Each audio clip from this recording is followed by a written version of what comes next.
Hola, ¿qué tal amigos? El día de hoy vamos a hablar de los conceptos básicos de iluminación y pues bueno, para empezar, ¿qué es la luz, no?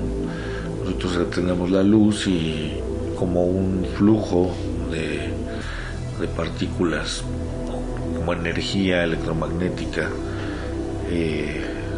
radiante que nos permite ver las cosas, ¿no? Y bueno, en este caso hay dos modelos que rigen las normas de la luz, ¿no? Uno surge en 1690, que era la propagación de ondas durante un medio etéreo. Este es el modelo de Huygens. Y ya en 1704 Newton propone el modelo de corriente de partículas.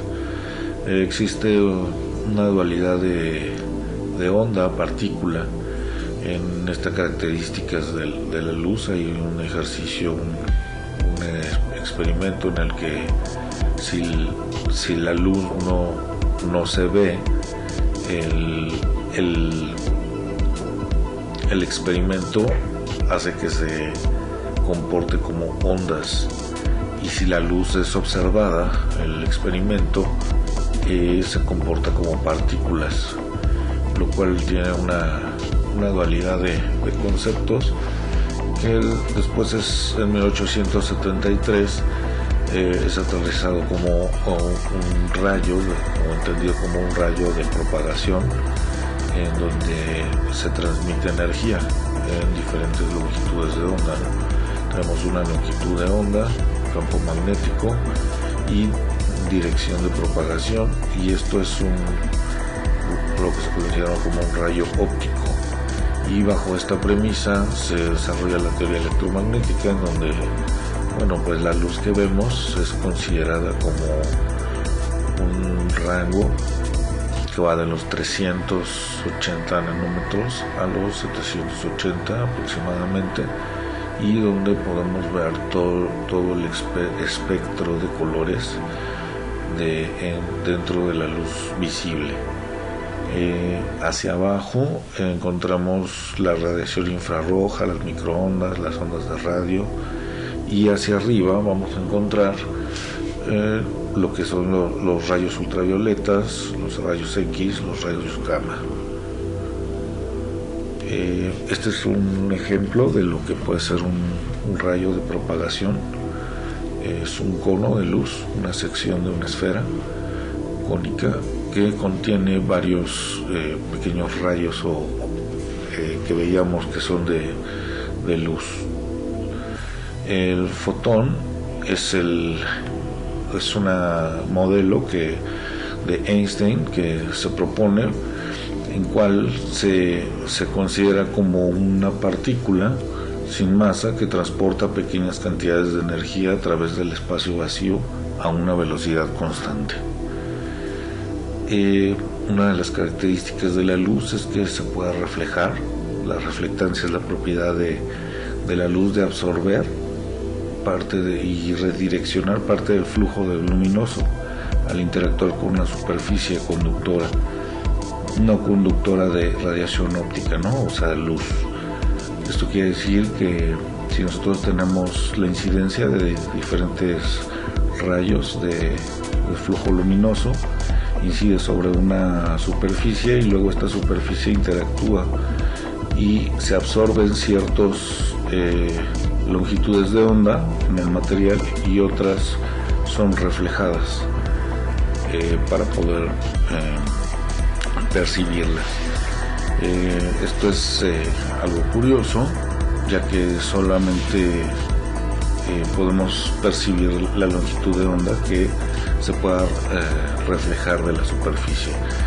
Por el otro lado, la transmitancia es la propiedad de la luz de incidir o absorber y emerger de un material, parte del flujo luminoso al interactuar con alguna superficie conductora de radiación óptica. Esto quiere decir que la luz incide en un 100%, cierto porcentaje de luz es reflejado dependiendo del material, de qué tipo de material estemos hablando. En este caso a lo mejor es un vidrio en el que el 10% de la luz que incide se va a reflejar, Como el vidrio tiene una superficie especular o totalmente lisa, los reflejos van a ser lineales a 90 grados del ángulo de incidencia.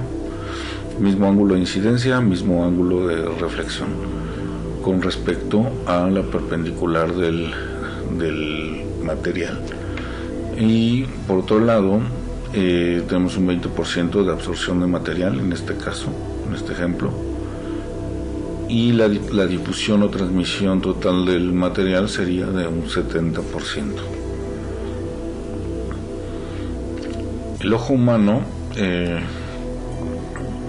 cuenta con una serie en la parte de la retina, que es la parte de atrás de esta parte naranja. Ahí se encuentran las células fotosensibles, por las medias que podemos percibir los rayos de luz, entran al ojo, se regulan en esta parte y luego se capta la imagen por medio de células fotosensibles que tenemos en la parte de atrás del lóbulo ocular. Aquí lo podemos ver en esta imagen, entra la luz, se regula, es percibida por la retina y se transmiten todas estas señales por medio del nervio óptico hacia la parte de atrás del cerebro, en donde tenemos la parte que traduce en imágenes. Aquí tenemos un corte o sección de la retina. Entonces tenemos los diferentes células que son conos y bastones. Estos conos son sensibles a la luz, a bajos niveles de luz y movimiento. Y estos necesitamos altos niveles de luz y son sensibles a diferentes longitudes de onda, en este caso al azul, a la verde y a la roja. Esta es una gráfica de sensibilidad máxima que tenemos en cuanto a la longitud de onda dependiendo de los conos y bastones. Y existe un tipo de... Esto nos da la sensibilidad de la luz en la noche con los bastones. No podemos percibir tanto los colores a bajos niveles de luz, pero percibimos muy bien los volúmenes y los movimientos. Y por el otro lado, en el día, tenemos más intensidad de luz y podemos percibir otras longitudes de onda ya con más definición, como son los colores. La combinación de colores es de forma aditiva en la luz, quiere decir que si yo voy sumando los colores, estas longitudes de ondas, el rojo, el azul y el verde, voy a combinarlos y crear el color blanco, y colores secundarios también de la combinación de estos tres primarios. Una lámpara es el término genérico que fue creado para producir radiación luminosa, y esto es una definición de la IES, en donde es importante también tomar la nota que comúnmente conocemos como foco a las lámparas, ¿no? Y este es un término más común que utilizamos nosotros como para óptica, y en el otro caso este término también se usa en las lámparas como fuente luminosa. Los métodos de producción de luz son básicamente eran básicamente dos, y ahora ya se han desarrollado otros. Pero bueno, partimos con la incandescencia, en donde es la excitación de un sólido que produce un espectro continuo. Podemos ver aquí la gráfica de un espectro continuo que es muy similar a la luz solar. Podemos ver todas las longitudes de onda, todos los colores, y las gráficas de excitación de un gas, solamente tiene algunos picos en algunos colores, los podemos ver bien, pero no tenemos el 100% de la reproducción cromática. En este caso, la incandescencia se divide en incandescentes y halógenas, y las lámparas de descarga se dividen en fluorescentes, HIDs, aditivos metálicos, vapor de sodio, baja presión de sodio, lámparas de inducción y los LEDs, las últimas tecnologías. Las incandescentes, como comentábamos, es un espectro continuo. Vienen en diferentes formatos, y los halógenos contienen un gas halógeno que nos permite que el filamento se reincorpore de nuevo las partículas de tuxteno y hace que dure más. Dentro de las halógenas están las tipo par, que operan a 120 volts, y tenemos un formato de base normal, como si fuera de foco de casa, una cápsula y su reflector.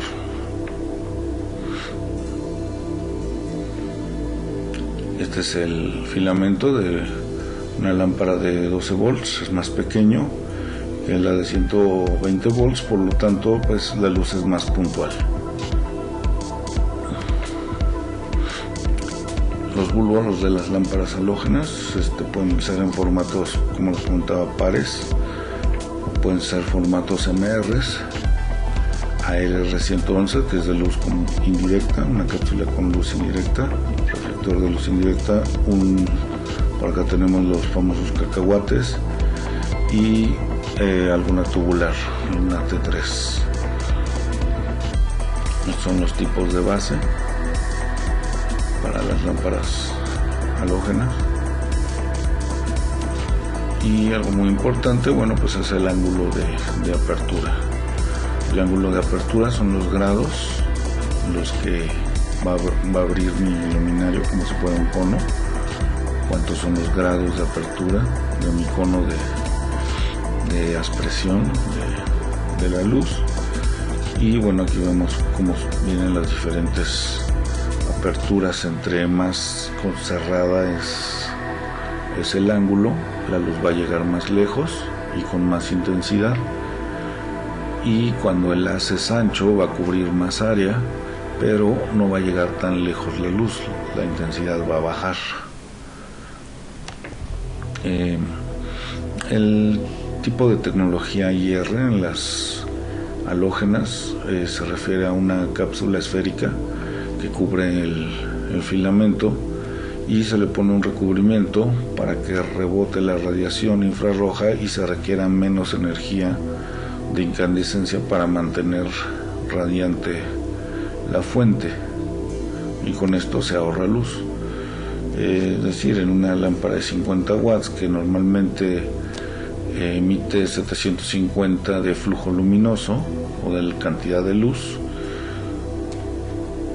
se puede sustituir por una de 35 watts con tecnología IR, con un flujo luminoso o una intensidad de luz similar. Vemos aquí una de 35 watts sin que no tiene tecnología IR, pues bajaría bastante el flujo luminoso. Luego viene la tecnología de fluorescentes, en donde bueno, es un tubo de vidrio que tiene un recubrimiento de fósforo, y se hacen tiene un par de cátodos, los cuales se genera un arco eléctrico. Este arco eléctrico funde las partículas de mercurio, y en la cambio de estado del mercurio de sólido a gas se emite radiación ultravioleta. Esta radiación excita los polvos fluorescentes y produce luz visible. Este tipo de lámparas se tiene que controlar por medio de un balastro para que el arco eléctrico no se genere un cortocircuito y se mantenga la intensidad, ¿no? La corriente necesaria para que no se rompa el arco ni se vaya al infinito la carga, ¿no? Entonces aquí tenemos tipo de balastro. Entonces nos va a proveer el voltaje de encendido y la corriente de operación necesaria. Estos son los tipos de base de las lámparas fluorescentes, y existen formatos también que son compactos, autobalastrados y de balastro remoto también, como en este caso. Es tipo PLCs, PLTs, PLS, PLLs, son de balastro remoto. Las lámparas de HID, bueno, pues son lámparas que igual son de descarga y se hace la fusión de aditivos metálicos, producen radiación ultravioleta que se convierte en luz visible gracias al recubrimiento de la lámpara. Y en este caso, bueno, pues también requieren uso de balastro. Hay tecnologías que son cerámicas, lámparas CMH, que tienen mejor rendimiento de color, tienen mejores propiedades en cuanto a duración y eficiencias, y también requieren balastros. Las lámparas de encendido de pulso, bueno, pues se encienden 50% más rápido que las otras lámparas convencionales de HID, y bueno, pues tenemos un incremento de 25% de lúmenes, y en eficiencia también es similar al vapor de sodio. Aquí tenemos el vapor de sodio de alta presión, las lámparas amarillas que vemos en el alumbrado público. No podemos ver el espectro, solamente podemos ver esta gama de colores. Y bueno, pues ya hablando un poco más monocromáticos, tenemos estos que son de las lámparas de sodio de baja presión, que se ve la luz ya totalmente amarilla. Ponemos un ramo de flores debajo de esta luz, lo vamos a ver casi que en blanco y negro, como si fuera blanco y negro, colores ocres. Y bueno, aquí tenemos los tipos de formatos de bulbo disponibles en esta tecnología. Y bueno, ahora llegamos a la tecnología de LED, que es la tecnología actual, que es inventada en 1969, tiene ya ahora mucho auge, ya en aplicaciones arquitectónicas, aplicaciones también ahora nuevas como para cultivos, para generar cultivos interiores. Y bueno, los LEDs ahora también se pueden integrar con paneles solares, hay en formatos de reemplazo a las tecnologías anteriores, fluorescentes, incandescentes y tipo par, tecnologías lineales también, tiras de LED, ya se pueden integrar por medio de perfiles en diferentes aplicaciones. Y bueno, pues las eficiencias mejoraron de 70, subieron a 100, 120 andan ahorita. Son de bajo costo de operación y el ahorro aproximado es de un 70% de energía contra las otras fuentes. Las lámparas de inducción, bueno, pues un tipo de fluorescencia que también trabajan por medio de una antena de alta frecuencia que genera una alteración de un gas, y los temperaturas de colores son entre 2700 y 4000 lúmenes.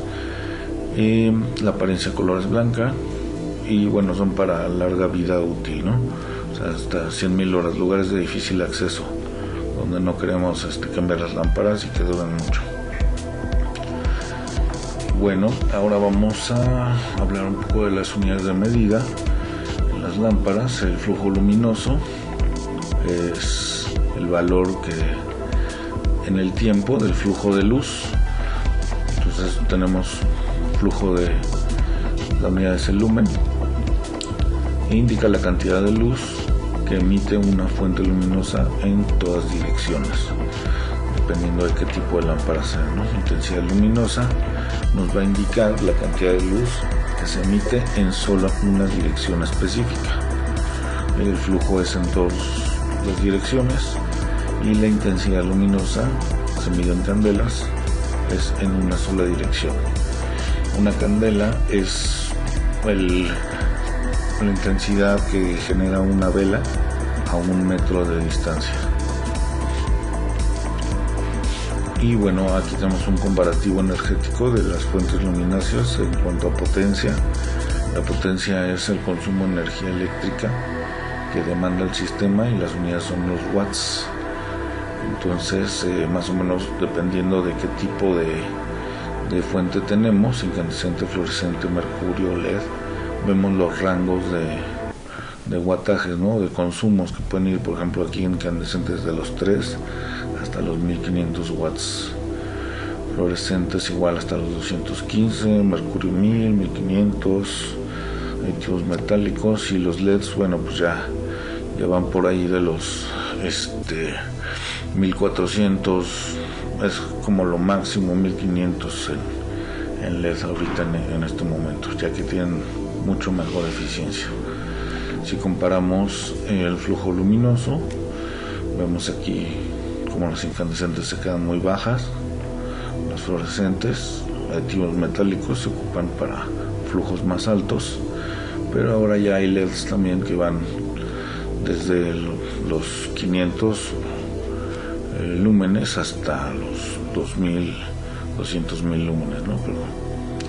Y que son ya para estadios y tiros lejanos muy precisos. Eficacia luminosa, bueno, pues se refiere a la cantidad de luz que tenemos por el consumo de energía que pagamos, ¿no? Entonces el cociente del flujo luminoso total emitido entre la potencia total de la lámpara. Entonces la unidad son lúmenes entre watt, y bueno, pues aquí vamos a tener que del consumo de energía eléctrica o la energía que inyectamos, vamos a tener algunas pérdidas por calor y por uso de algunas electrónicas en algunos casos, y se va a tener un porcentaje de pérdida. Y bueno, ya la luz, el lumen o el flujo luminoso es la energía que se transforma en luz visible. En este caso 150 watts de incandescente, vemos que nos puede dar una eficacia de 18.6 lúmenes sobre watt. 40 watts de fluorescente tiene alrededor de 71.1 lúmenes sobre watt.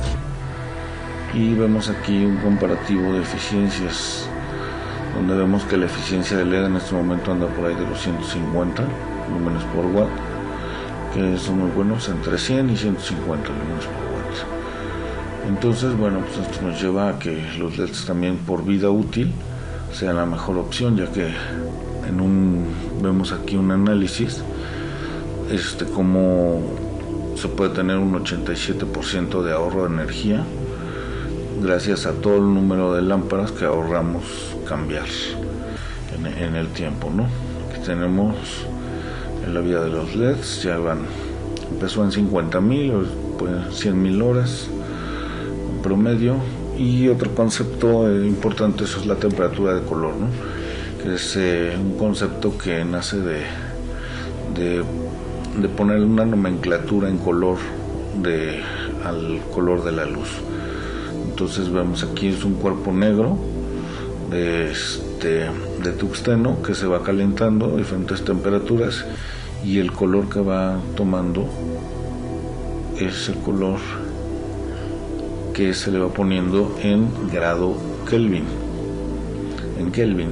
o sea 4100 Kelvin, 6500 Kelvin, 3000 Kelvin, es el color de la apariencia de la luz. 6500 Kelvin. Y bueno, aquí tenemos el triángulo cromático, de donde viene toda esta nomenclatura. Vemos aquí los tipos de color: más azuloso cuando la temperatura de color es alta, y más rojizo cuando la temperatura de color es más baja, ¿no? Entonces consideran cálidos, colores cálidos, y colores fríos, el azul, cálidos al naranja, rojo al amarillo. Vemos aquí el rango de luz fría, el rango de luz neutra y el rango de luz cálida. Y bueno, estos son, si lo vemos, muy similares al desplazamiento cambio de color que tenemos en la atmósfera por el movimiento solar. Y hoy en día pues ya se están aplicando esos mismos conceptos en cuanto a iluminación dinámica para espacios de trabajo e interacción. En estos casos aquí tenemos un ejemplo de iluminación dinámica donde se cambia diferentes intensidades de luz a lo largo del día con diferente color o temperatura de color. Aquí vemos que empieza alto el nivel, luxes, 900 luxes, temperatura fría por la mañana y luego a las 10 de la mañana baja, temperatura neutra, bajamos ya por ahí de las 12, que es la hora del lunch, luego sube otra vez la intensidad por la tarde para estar activos y después vuelve a bajar ya cuando vamos a salir del trabajo. Otra vez cambia a luz fría para estar activos en el transporte y por la tarde ya tenemos luz cálida. Entonces vemos cómo nuestro cuerpo se ha adaptado a lo largo de la historia siempre por el cambio de luz en el día. Y bueno, esto hace que nuestro cuerpo también reaccione a las diferentes cantidades de melatonina y cortisol en nuestro metabolismo, ¿no? Entonces es directa la influencia de la temperatura de color, el nivel de iluminación en la influencia de la operación del cuerpo humano. Esto quiere decir que nos podemos sentir con más ganas de trabajar o más activos, o nos podemos sentir pues un poco más cansados, perezosos, en modo de reposo. Otro concepto importante es el índice de reproducción cromática, que se refiere al espectro, a qué cantidad del espectro puede reproducir el color de los objetos. Quiere decir que si nosotros aplicamos luz monocromática, a lo mejor sobre unos objetos que son rojos, si no cuenta la luz con el color, pues no se va a reflejar. Entonces lo que vamos a ver va a ser un objeto pues verde, el color verde, porque la luz no tiene el espectro de onda necesario para que podamos percibir ese color. Y un dato curioso es que bueno, pues el color solo existe en la mente del que lo percibe. Entonces eso, de aquí parte el índice de reproducción cromática, en donde bueno, vemos aquí podría ser unos objetos iluminados con un índice de reproducción cromática 90. Entonces los colores son muy intensos, mucho más parecidos a lo que lo veríamos bajo la luz solar. Y por acá lo vemos con un IRC bajo, que bueno, pues ya se ve mucho más tenue toda la intensidad de colores. Aquí vemos una escala de los tipos de lámparas y las reproducciones cromáticas a diferentes temperaturas y bueno, la temperatura de color nos va a servir en iluminación para acentuar la percepción del color. Esto quiere decir que si nosotros queremos percibir un rango medio o equilibrado, pues vamos a iluminar con luz neutra. Si queremos acentuar los colores azules, vamos a iluminar con luz fría. Y si queremos acentuar colores rojizos o cálidos, iluminamos con luz más del espectro cálido. Entonces, bueno, aquí vemos un par de ejemplos. Por ejemplo, un hospital, necesitamos pues 4100 Kelvin, luz neutra, con un CRI alto, para ver bien el color de la piel y poder realizar un diagnóstico adecuado. En cambio acá pues tenemos una sala de reuniones que a lo mejor es una videoconferencia, entonces tenemos algo de luz cálida y no necesita ser muy alto el CRI, puede ser luz atenuada. Las unidades de medición son importantes, como hablábamos de la candela, la intensidad luminosa que genera en una sola dirección a 1 metro, y es digamos que un rayo de luz, ¿no? El flujo luminoso o lumen es un cono de esta esfera. y se contempla como un cono de muchos rayos de luz, y estos rayos de luz que inciden sobre esta superficie, sobre alguna superficie, bueno, pues se considera como iluminancia o luxes. La luz que rebota de esta superficie hacia nuestros ojos se considera como luminancia y se mide en candelas por metro cuadrado. La ley de la inversa del cuadrado a la distancia contra la intensidad se refiere a que la luz, conforme se va alejando el observador, va a ir perdiendo área, va a aumentar el área, pero pierde intensidad. Digamos que en un radio tenemos una intensidad, a 2 radios o a 2 distancias tenemos 1/4 de la intensidad, y a 3 radios tenemos 1/9 de la intensidad. Esto quiere decir que conforme se va alejando el observador vamos teniendo menos aportación de luz. Y bueno, pues hasta aquí el episodio del día de hoy, hablando de los conceptos. El próximo será de diseño.